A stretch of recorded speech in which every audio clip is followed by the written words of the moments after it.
মানুহৰ মনটো ঘোঁৰাৰ নিচিনা ঘোঁৰাই যেনেকুৱা দৌৰি দৌৰি থাকে যিমান স্পীডত তেনেকুৱা মানুহৰ মন মানে এইমাত্ৰ আমি ইয়াত আছো আৰু এইমাত্ৰ আমাৰ মনটো কলৈ ঘূৰি যাব পাৰে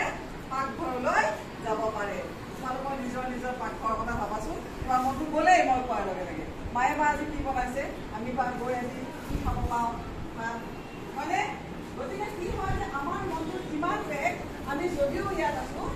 আমাৰ মনটো কিন্তু দৌৰি এইমাত্ৰ চন্দ্ৰ পাই যাব পাৰে এইমাত্ৰ আমেৰিকা পাব পাৰে হয়নে আমি কি কৰিব লাগিব আমাৰ এই চঞ্চল মনটো প্ৰথমতে স্থিৰ কৰি ল'ব লাগিব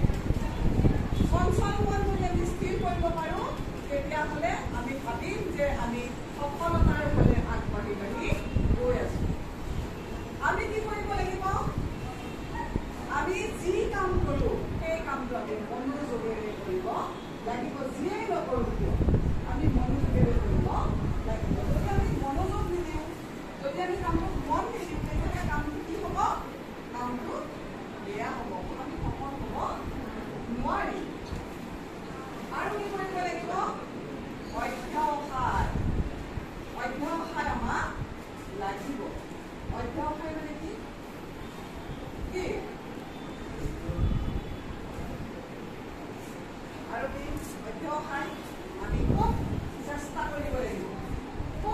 কৰিব লাগিব আমি আগবাঢ়ি বাঢ়ি তেতিয়াহে আমি যাব পাৰিম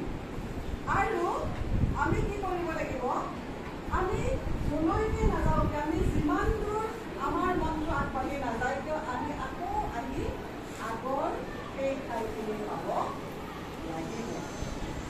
আমি সেই স্থিতাৱস্থালৈ আহিব লাগিব স্থিতিস্থাপকতা গুণ বুলি যাক কয় সেই স্থিতিস্থাপকতা গুণটো আমাক লাগিব আৰু তেতিয়া আমি কি হ'ব পাৰিম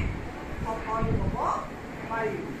জীৱনত সফল মানুহ বহুত আছে তোমালোকে ভাবিব নোৱাৰিবা যে তেওঁলোক কেনেকুৱা অৱস্থাৰ পৰা গৈ সফল হৈছে আমি বহুতেই কি ভাবোঁ জানা এই আমাৰ ঘৰত ইমান পইচা নাই আমাৰ মা দেউতাৰ ইমান পইচা নাই আমি ইমানখিনি সুবিধা পোৱা নাই আমি পঢ়িবলৈ ধুনীয়া এটা ৰুম পোৱা নাই নিজৰ কাৰণে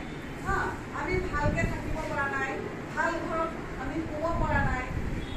সেইকাৰণেহে আমি ভাল হ'ব নোৱাৰিলোঁ এইটো মূল কথা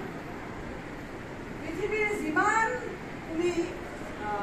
সফল ব্যক্তিলৈ চোৱা তুমি দেখিবা দেখি আছে সেই মানুহখিনি কেনেকুৱা যে কোনেও বেছিভাগেই সোণৰ চামুচ মুখত লৈ জন্মগ্ৰহণ কৰা নাই বুজি পাইছানে সোণৰ চামুচ মুখত লৈ জন্মগ্ৰহণ কৰা মানুহে ইমান সফল হ'বও পৰা নাই আছে খুব কম আছে